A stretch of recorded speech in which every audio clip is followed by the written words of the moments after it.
Hi, Mark Lund here, author of The Effective Investor, and today we're going to talk about the statement of additional information. You may be shocked to discover that the statement of additional information is about 400 pages. Today I want to help you understand it.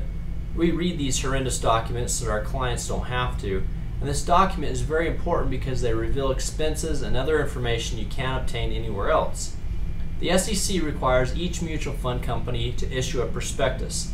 This document reveals vital information about the investment that all investors should know.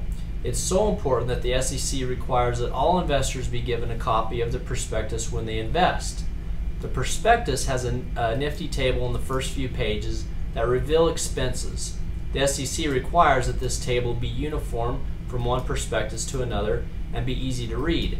But consumers are led to believe that the expenses reflected in the prospectus comprise all of the expenses, and this is simply not true.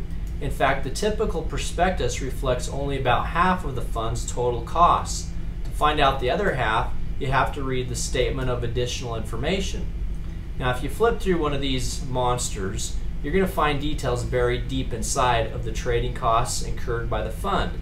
You see, when the fund buys or sells securities, it incurs brokerage and trading costs, and these costs don't appear in the prospectus. The more the fund trades, the more it spends on these costs. It's common for funds to incur many millions of dollars in such costs annually. So each statement of additional information also reveals shelf space payments. These are fees the fund pays to brokerage firms, so the firm's brokers will sell the funds to their customers.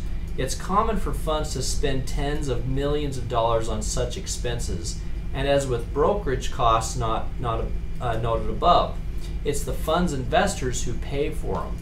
And unlike the prospectus, there's no nifty summary of these charges in the first few pages.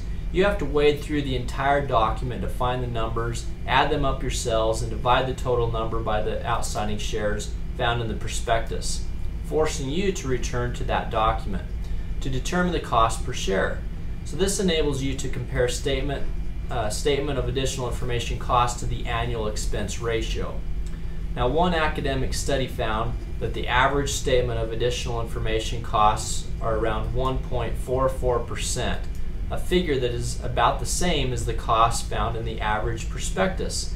In other words, many fund investors are paying twice as much to own their mutual funds as they think they're paying because they're looking only at the costs revealed in the prospectus. So why aren't more consumers paying attention to the statement of additional information? It's simple. The SEC does not require that investors receive one. Since you don't get one, you aren't even told about it. So you don't even look at it. And even if you do, you quickly discover that it's very difficult to decipher. This is one of the reasons why people prefer to hire us instead of trying to analyze mutual funds for themselves. By hiring us, we can provide investors with investments whose total costs are far less than the investments they might choose on their own.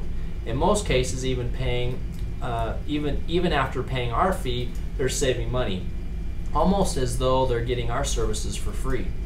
Well, that's it for today. If you have any questions, feel free to give me a call, and have a great day.